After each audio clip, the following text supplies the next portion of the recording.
하나님의 말씀은 신약성경 마가복음 9장 41절에서 50절 말씀을 제가 봉독에 올리겠습니다.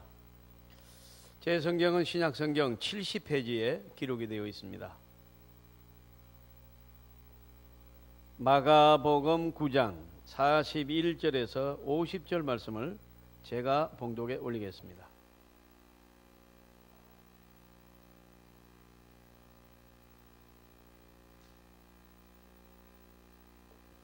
누구든지 너희가 그리스도에게 속한 자라 하여 물 한 그릇이라도 주면 내가 진실로 너희에게 이르노니 그가 결코 상을 잃지 않으리라. 또 누구든지 나를 믿는 이 작은 자들 중 하나라도 실족하게 하면 차라리 연자 맷돌이 그 목에 매어 바다에 던져지는 것이 나으리라. 만일 네 손이 너를 범죄하게 하거든 찍어버리라. 장애인으로 영생에 들어가는 것이 두 손을 가지고 지옥 곧 꺼지지 않는 불에 들어가는 것보다 나으리라. 만일 네 발이 너를 범죄하게 하거든 찍어버리라. 다리 저는 자로 영생에 들어가는 것이 두 발을 가지고 지옥에 던져지는 것보다 나으리라. 만일 내 눈이 너를 범죄하게 하거든 빼어버리라. 한 눈으로 하나님의 나라에 들어가는 것이 두 눈을 가지고 지옥에 던져지는 것보다 나으니라. 거기에서는 구더기도 죽지 않고 불도 꺼지지 아니하느니라. 사람마다 불로서 소금치듯 함을 받으리라. 소금은 좋은 것이로되 만일 소금이 그 맛을 잃으면 무엇으로 이를 짜게 하리요. 너희 속에 소금을 두고 서로 화목하라 하시니라. 아멘. 구약 성경에 나오는 야곱은 형과 아버지를 속이고 동생으로서 장자의 축복을 받아냅니다. 그것 때문에 형의 노여움을 사서 하란으로 이제 도망을 가서 살게 됩니다. 무려 20년 동안 거기에 있는 외삼촌의 집에서 삽니다. 장가도 가고 자식도 얻고 또 부자도 됩니다. 마침내 큰 가족을 이루어서 구속사의 맥락에서 이 야곱은 산맥 같은 존재이므로 반드시 이제 돌아와야 되는 거예요. 그래서 돌아옵니다. 돌아오는데 이 돌아오는 귀로 위에서 야복이라는 이름의 큰 강을 만나게 됩니다. 그는 거기서 가족과 가축과 또 재산을 먼저 보내고 야복강 건너편에서 밤새 하나님 앞에 기도하는 장면을 우리는 알고 있습니다. 자, 내일 내가 형님을 20년 만에 만납니다. 지금 형님이 장자를 거짓말해서 빼앗아 간 줄 알고 형님이 400명을 거느리고 죽이려 온다는데 어떻게 하면 좋겠습니까? 이러한 기도입니다. 그러니까 여러분 자신뿐만 아니라 가족들 전부 다 몰살당하게 된 거예요. 얼마나 원한이 맺혔으면 400명을 데리고 옵니까? 이거 민간인들 한 40명 하면 충분하지 않을까요?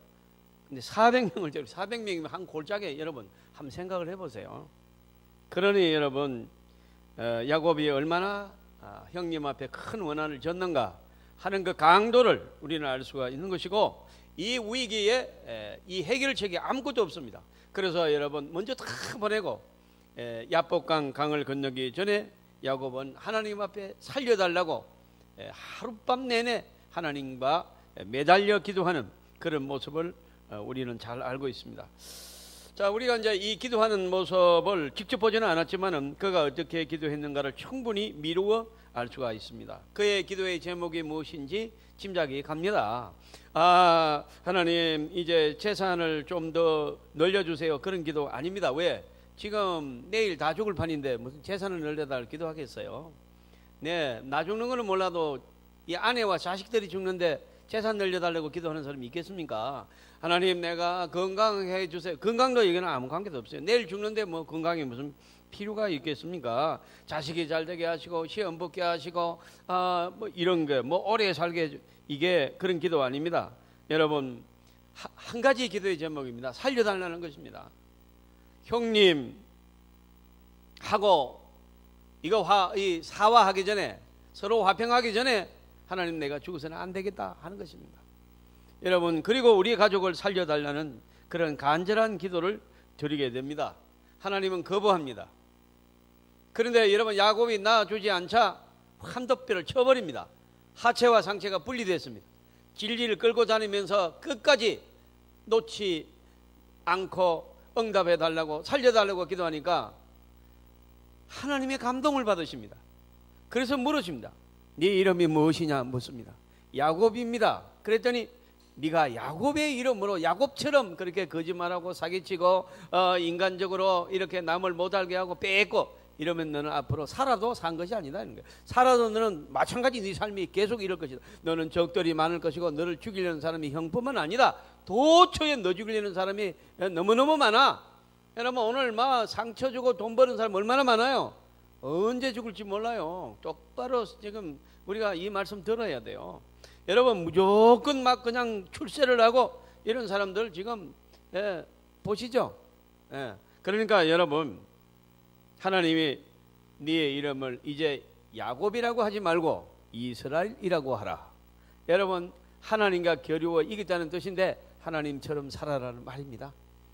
저와 여러분이 여러분 야곱으로 살면 소망이 없습니다. 뭘 잘 되고 그런 게 아니에요. 그게 아니에요. 여러분, 적을 만들고 내가 출세했다, 돈을 벌었다, 그건 여러분 언제 죽을지 모르는데 무슨 출세가 의미가 있게요. 돈을 버는 게 뭐가 의미가 있어요. 그러니까 여러분, 저와 여러분이 야곱 말고 이스라엘로 사시기를 주님의 이름으로 축복합니다. 그러면 여러분, 눈 뜨고 나가면 복이에요. 이 사람이 보고 싶습니다. 저 사람이 그립습니다. 우리 집에 한번 오세요. 우리 지방으로는 안 오십니까? 얼굴 한번 뵙게 원합니다. 어디로 가면 만날 수 있습니까? 뭐 이러고 나와야 되지. 너 한번 보자.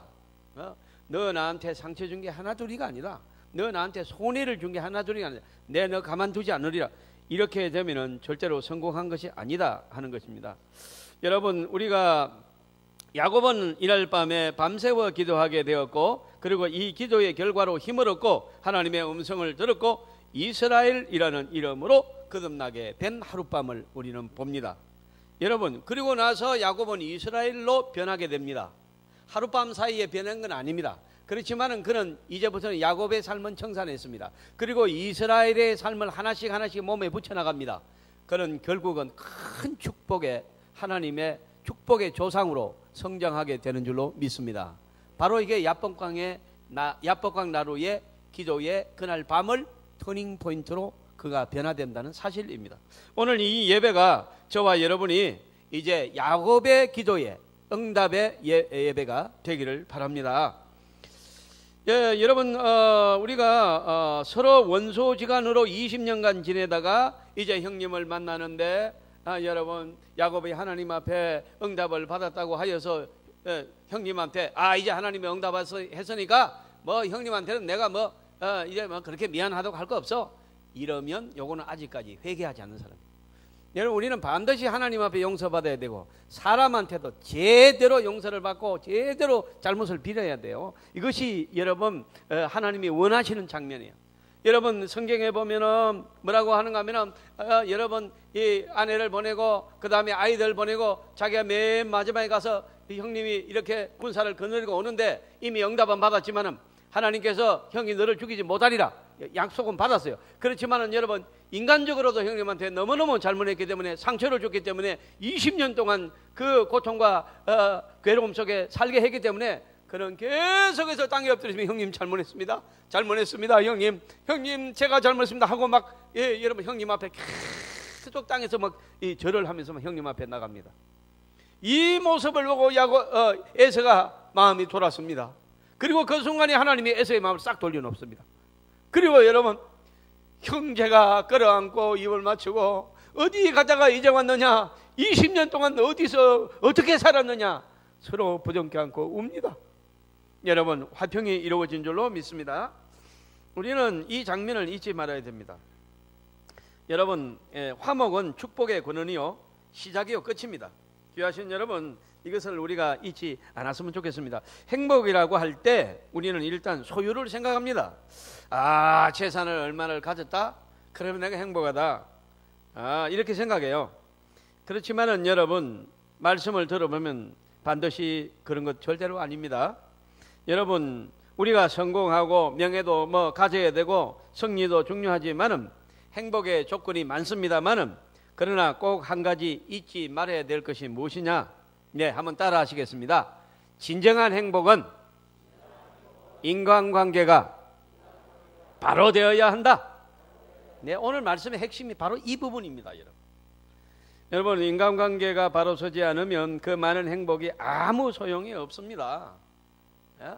여러분, 뭐 야곱이 지금 아까 제가 말했잖아요. 장가도 가고 자식도 얻고 여러분 부자도 되었습니다. 그런데 이제 고향으로 돌아오는데 뭐 행복합니까?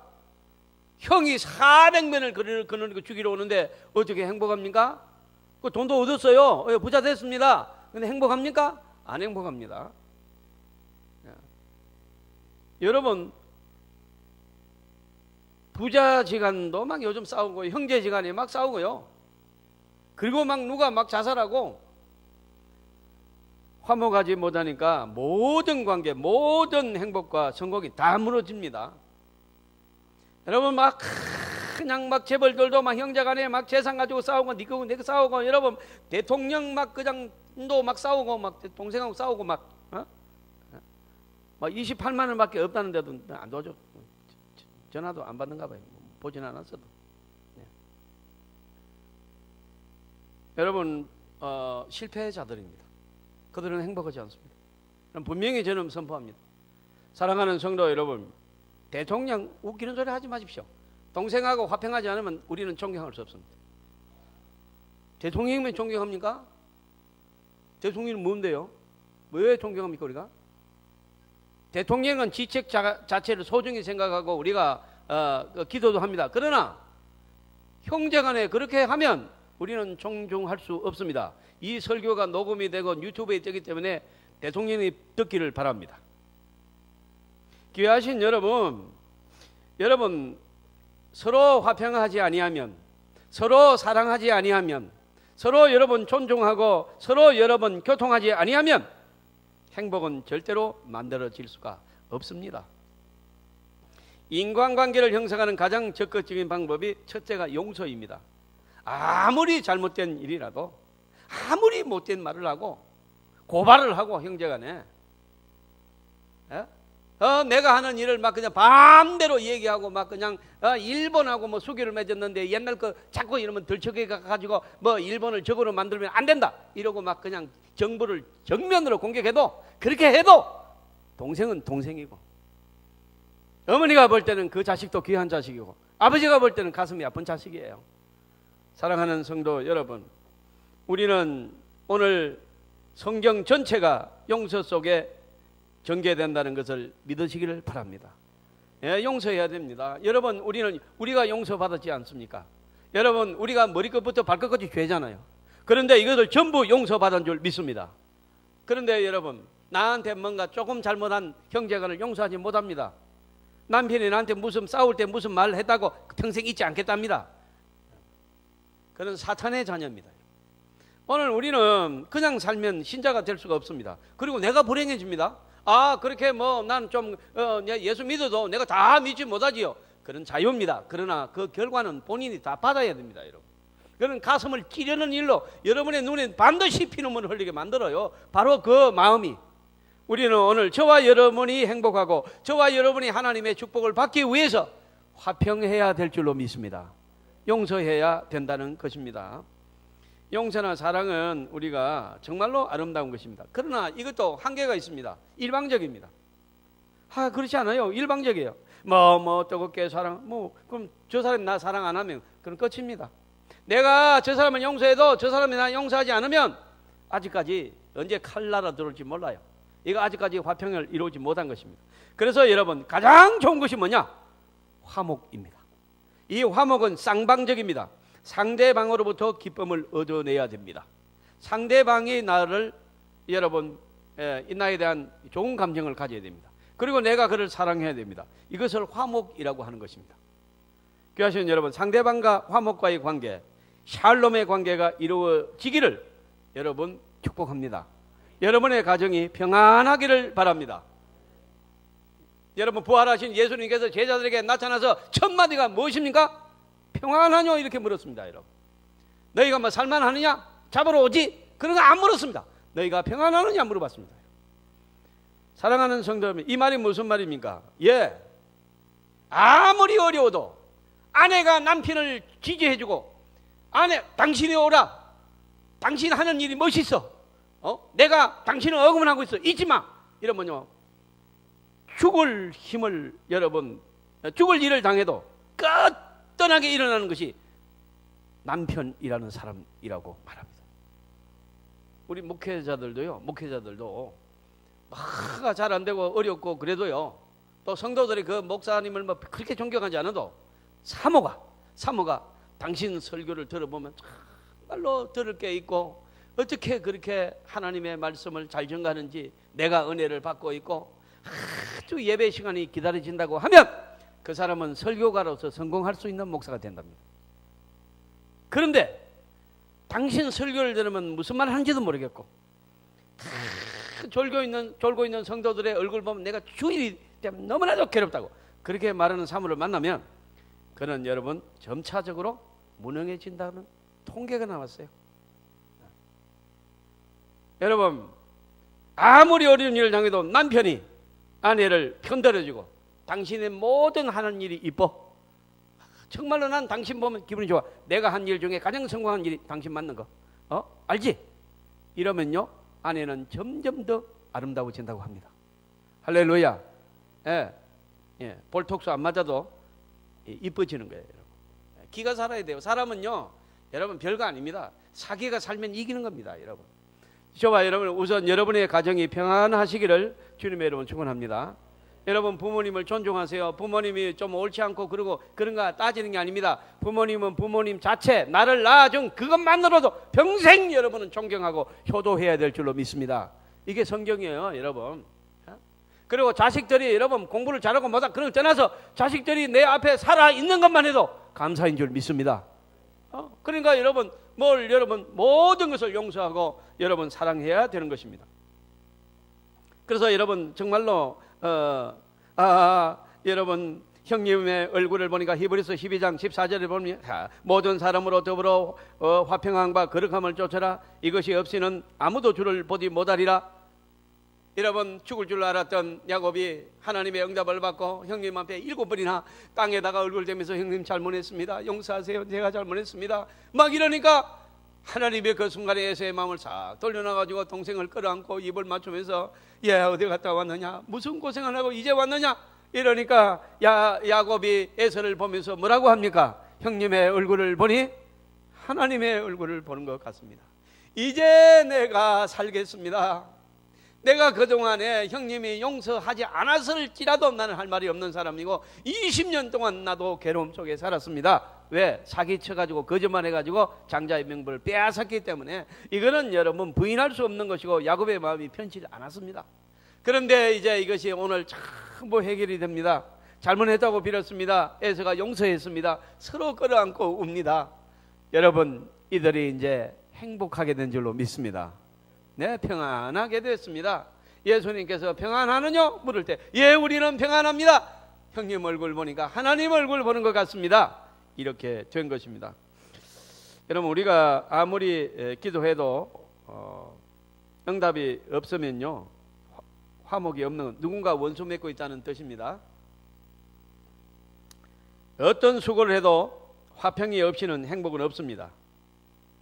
레오나르도 다빈치가 그 유명한 성만찬의 그림을 그리지 않습니까? 그럼 예수님이 12제자를 이렇게 놓고 예수님이 중간에서 이렇게 이제 빵을 떼어주고 포도즙을 나누어 주는 그런 장면을 우리가 기독교 가정이면 웬만하면 뭐 그런 집에 그려놓은 분도 많고 그래요. 이게 여러분 성만찬 그림이 아니겠어요? 근데 이 마지막 부분을 이렇게 스케치해 나가는데 도저히 이 그림이 안 되는 거예요. 그리면 마음에 안 들고 그리면 진도가 잘 나가다 보면. 그래서 여러분 기도하다가 가만히 생각해 보니까 친구하고 싸운 일이 기억이 나는 거예요. 그래 가가지고 여러분 이 레오나르도 다빈치가 그 친구한테 무조건 잘못했다고 했대요. 무조건 내가 잘못했다. 그런 친구가 그렇게 저 자세로 나오니까 잘못은 뭐 친구야 나도 있지. 네가 어떻게 너같이 큰 이름 있는 화가 명성이 있는 사람이 나같이 별것 아닌 사람한테서 이렇게 사과를 하느냐. 고맙다. 그러면서 이제 사과를 하고 마음이 평안해져서 왔는데 바로 그림이 완성됐다는 간증이 있습니다. 여러분 우리는 하나님께서 여러분 우리의 작품 하나 내고 우리가 되는 일이 성공하려고 하면요 화평하시기를 주님의 이름으로 축원합니다. 우리가 사실은요 이 화평하다는 말이 굉장한 거예요. 용서라는 말은 아까도 말했지만 일방적인 거예요. 한 사람은 용서했는데 한 사람은 안 했다. 그러면 안 이루어졌어요. 아직까지. 왜 그런지 가슴이 두근거려요. 무슨 사랑입니까? 짝사랑입니다. 사랑도 내가 좋아하는데 저 사람이 나 안 좋아합니다. 그러면 안 이루어집니다. 여러분 아무리 기도해도 여러분 우리가 뭔가 누군가를 미워하고 있으면 하나님이 응답하지 않겠다는 것입니다. 귀하신 여러분 화목은 상대와 나와의 쌍방관계에서 이루어진 축복의 결과입니다. 화평만이 온전한 행복의 권을이라는 사실을 오늘 말씀은 우리에게 증언하고 있습니다. 그럼 여러분 오늘 조금 문장이 안 되는 듯한 설교 제목입니다. 그러면 한번 설교 제목을 읽어보시도록 하겠습니다. 성경 본문을 그대로 뺏겼는데요. 제가 그래 얼른 이 본문만 보면은 아이고 이 목사님이 뭐 이렇게 설교 제목을 좀 어색하다. 근데 어색한 게 성경을 그대로 뺏긴 거예요. 한번 읽어보시도록 하겠습니다. 시작. 소금을 두고 화목하라. 이 본문이요 소금을 두고 화목하라. 그러면 이거 어떻게 50절을 한번 성경 본문 오늘 50절 여러분 성경에 펴져 있습니다. 9장 50절입니다. 저와 함께 같이 읽어보시도록 합니다. 시작. 소금은 좋은 것이로되 만일 소금이 그 맛을 잃으면 무엇으로 이를 짜게 하리요. 너희 속에 소금을 두고 서로 화목하라. 이렇게 말씀되어 있어요. 그러면 여러분 이 화목이라는 것은 쌍방에서 이루어지는 것이며 만약에 쌍방에 이루어져서 부부가 화목하게 됐다. 이것은 바로 거기에서 놀라운 것들이 창조되기 시작합니다. 뭐 자녀들이 잘 되는 것은 물론이고 IQ가 좋아지고 건강이 바로 회복되기 시작해요. 여러분 누군가가 가장 가까이 있는 아내와 남편이 나를 사랑한다는 것이 느낄 때 여러분 그 회복의 속도가 몇 배가 빠른지 상상도 못해요. 여러분 그 IQ가 우리는 130, 120, 150 그럼 늘 그 IQ인 줄 알아도 여러분 절대로 그렇지 않습니다. 우리가 여러분 누구를 미워하고 누구와 화목하지 않아서 여러분 마음에 불안하고 하면 여러분 100 안으로 떨어져요. 우리. 그러나 여러분 은혜를 받으면 다니엘서를 보면은 다른 바벨론의 방백과 술자들보다도 다니엘을 지혜를 몇 배나 성하게 하였다 그랬습니까? 10배가 성하게 하였다. 10배요. 그러니까 배가 50 IQ가 10배가 올라가면 얼마까지 올라갑니까? 1500까지 올라간다는 거예요. 여러분 우리가 예배 드리고 하나님 앞에 찬양하고 기도하고 은혜 받으면 우리의 IQ가 올라가는 줄 믿습니다. 그래서 여러분 크게 보여요. 그냥 이게 사물이 보여요. 이치가 보여요. 사기꾼이 보여요. 당하지 않아요. 어디가 정답인지 보이기 시작합니다. 놀라운 것입니다. 여러분 맨날 싸우는 가정은요 IQ가 좀 100 밑에서 노는 거예요. 그러니까 여러분 그 뭐 아침에 출근하다가 앞차도 들이받아 버리고 여러분 보이질 않아요. 안 보이는 게 차 오는 걸 못 봤대요. 왜? IQ가 막 전부 다운되는 거예요. 사랑하는 성도 여러분, 우리는 그래서 오늘 무엇보다도 여러분의 가정이 화목하고 화평해야만이 하나님의 창조적 은혜가 임할 줄로 믿습니다. 하나님의 교회도 마찬가지입니다. 어떻게 하면 교회가 부흥이 됩니까? 하나님의 말씀 안에서 서로 화목하면 서로 사랑하면 그 교회는 저절로 부흥될 줄로 믿습니다. 은혜가 넘치게 되는 거예요. 성도들의 얼굴에 해같이 밝고 맑고 아름답고, 여러분 이렇게 되면서 그게 여러분 가는 데마다 주일이 기다려지고, 여러분 말씀이 좋고 찬양이 좋고 사람이 좋고, 할렐루야. 나를 좋아하는 사람들이 나를 기다려 진심으로 나를 좋아하고 환영해주고 눈빛 보면 알아요. 세상에 나를 좋아하는 사람이 기다려주는 곳, 내가 가고 싶은 곳입니다. 여러분 누군가 나를, 지금도 저도 여러분 지금 필리핀에서 선교사님들이 막 계속 문자 들어옵니다. 목사님 언제 옵니까? 목사님 언제 옵니까? 그래 내가 하도 그래서 10월에 갈지 모르겠는데 10월은 너무 멉니다. 그래서 또 어제 문자 왔어요. 목사님 언제 몇 주에 오는 겁니까? 또 왔어요. 그래서 11월에 갑니다. 이랬더니 자꾸 왜 늘어납니까? 그러니까 내가 너무 기분이 좋아요. 뭔가 누군가 나를 기다린다. 야, 이거 우리를 고무게 하는 겁니다. 이거 가슴 떨리게 하는 거예요. 누군가 나를 기다린다. 할렐루야. 나를 기다린다. 사랑하는 성도 여러분, 저는 필리핀 설교를 1년에 한 번, 두 번 꼭 갑니다. 왜요? 제가 할 수 있는 일은 그 선교사들을 위로하고 세미나 해주고 용기를 주고, 그들이 여러분 은혜를 받을 수 있는 채널이 거의 없습니다. 계속 일만 하다 보니까 뭘 받아야 주는데 받을 예배가 없어요. 선교사들도 이 주일날은 선교사들이 한국 교회에서 예배를 못 드리고 현지 선교실에 가서 예배를 드립니다. 그러다 보니까 여러분 말도 잘 안 통하는데 영어 떠듬거리면서, 여러분 그걸 몇 년 해보세요. 완전히 은혜가 고갈돼 버려요. 그러니까 여러분 우리 같은 사람이 가면은 세미나 해주고 맛있는 거 사드리고 선물 사드리고 이러니까 얼마나 좋아하는지 몰라요. 여러분 지금은 필리핀 에어라인을 타고 가기 때문에 낮에 도착하지만은 옛날에는 아시아나 이런 거 타고 갔어요. 가면은요 밤 12시 30분에 필리핀 마닐라 아키노 공항에 도착합니다. 그러니까 여러분 12시 30분에 도착해가지고 입국 심사 마치고 나면 1시 정도 돼서 딱 나가는 거예요. 이제 공항 대합실로. 공항식 들어가면 막 여행사에서 나와서 누구 환영합니다, 환영합니다, 친목교환 나와 있어요. 그래서 나는 이제 그 짐을 막 바리바리 싸가지고 가기 때문에 여러분 그거 끌고 이제 이렇게 나가는데, 어떤 여러분 이 50대의 그 분들이 꽃다발을 들고 막 이렇게 쭉 서 있는 거예요. 그래서 한국에서 이 높은 사람이 오나 연예인이 오나, 그리고 이렇게 가는데, 그리고 끌고 이래 들어가는데 그 어떤 여인들이 막 나를 따라오면서 막 목사님 그래요. 그러니까 이렇게 보니까 선교사 사모님들이 꽃을 들고 환영하러 나왔어요. 저를 그렇게 보지 마세요. 여러분 보잘것없는 미말의 총을 조금 예수의 이름으로 좋다고 했더니, 사랑해 줬더니, 위로해 줬더니 그 사람들도 나를 좋아하는 거예요. 할렐루야.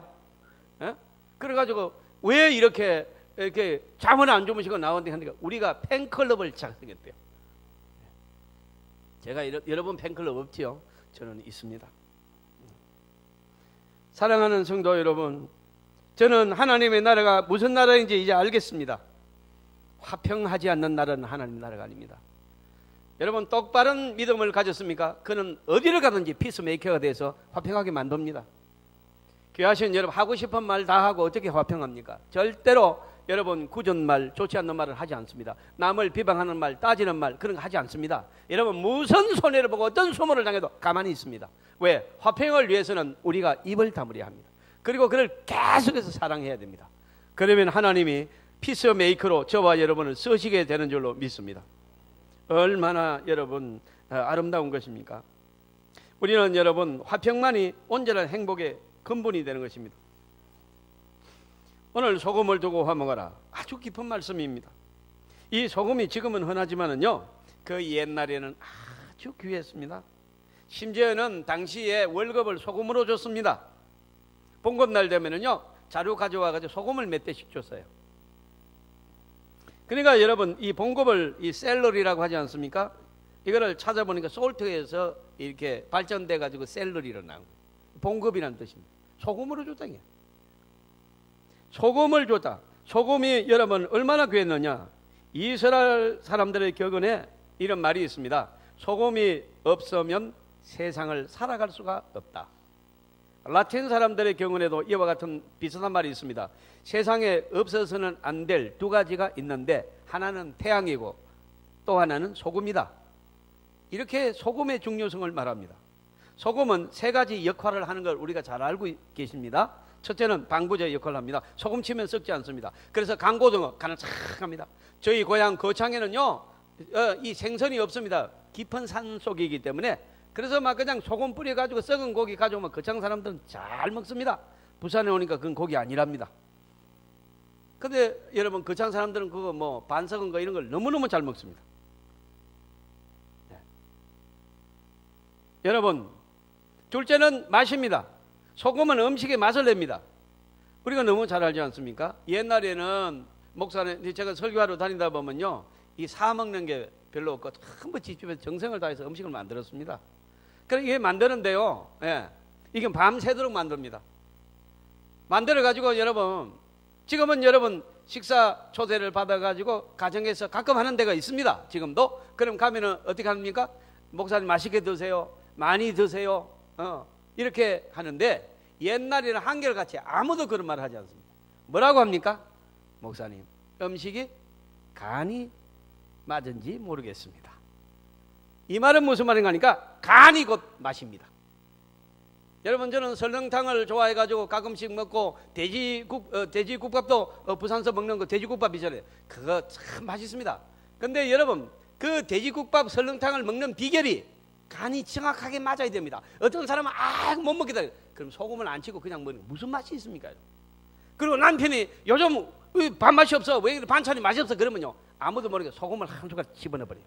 반드시 맛이 나게 돼 있습니다. 그건 뭐 빨리 계속 그래 먹으면 빨리 죽어도 어쩌다 먹는 건 안 죽어요. 그래.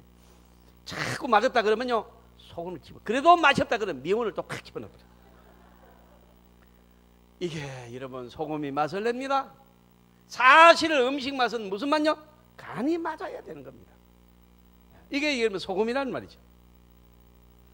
여러분 소금의 기능 중에 우리가 여러분 이 맛을 우리는 뺄 수가 없습니다. 오늘 여러분 우리가 이 정치인들이 오늘 뭐 협치 이런 말, 옛날에 협치라는 말이 어디 있습니까? 없습니다. 안 썼. 근데 요즘은 뭐 협치라는 말, 이게 뭔가 하니까 협력해서 정치하자, 이게 협치입니다. 마음이 안 맞아 계속 싸우니까 이제 협치라는 말이 나왔습니다. 또 우리나라 대통령이 뭐 소통을 안 한다, 서로 이렇게 뭐 교류 안 한다 해가지고 소통에 소극적이다, 그런 지적을 받았습니다. 타협이니 협치니 소통이니 여러분 그러나 다 소금 안에서 이루어져야 됩니다. 만약에 소금이 없는데 협치를 했다, 이거는 아무 소용없어요. 무슨 말이냐? 그럼 소금은 뭘 말이냐? 한번 따라 하시면 됩니다. 원칙과 정의, 이걸 소금이라고 그럽니다. 부패하지 않는 겁니다. 원칙이 딱인, 옳은 것은 옳은 거리고 아닌 건 아닙니다. 아닙니다. 여러분. 그래서 여러분 이 소금이 무슨 역할을 하느냐? 원칙과 정의를 소금이라고 합니다. 여러분. 그러니까 원칙과 정의 없이 여러분 마음이 하나 됐다, 그래서 야합을 했다, 우리 은행 털자, 마음이 하나 됐다, 이거는 원칙과 정의에 빗나가죠? 이거는 화평이 아닙니다. 협치가 아닙니다. 야합을 한 겁니다. 나쁜 짓을 하기로 결의한 것입니다. 그래서 여러분 우리가 모든 협치, 여러분 협력은 원칙과 정의 아래서 이루어져야 되는 줄 믿습니다. 바로 이것이 소금입니다. 그래서 소금을 두고 화목하라는 것입니다. 너희가 하나님의 말씀의 원칙 안에서 하나가 되라는 것입니다. 소금을 두고 화목하라. 여러분 우리가 화목하는 게 문제가 아닙니다. 정의가 먼저입니다. 옳은가 하는 것입니다. 원칙이 있고 화평이 있고, 원칙이 있고 여러분 타협이 있습니다. 원칙을 떠나서는 화해가 아닙니다. 원칙을 떠나면 야합입니다. 그걸 화평이라고 말할 수는 없습니다. 여러분 그래서 우리는 진리 안에 말씀 안에서 우리가 하나가 되기를 주님의 이름으로 축원합니다. 또 마지막으로 여러분 이 소금이라는 것은 화평이라는 말 조금만 더 내가 하나만 더 예를 들겠습니다.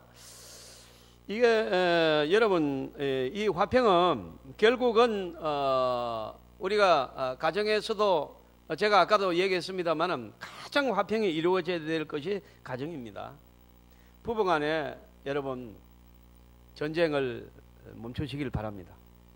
부부간에 이겨서 금메달 주는 데가 아무 데도 없습니다. 남편을 이기면 남편이 불쌍해집니다. 그때부터.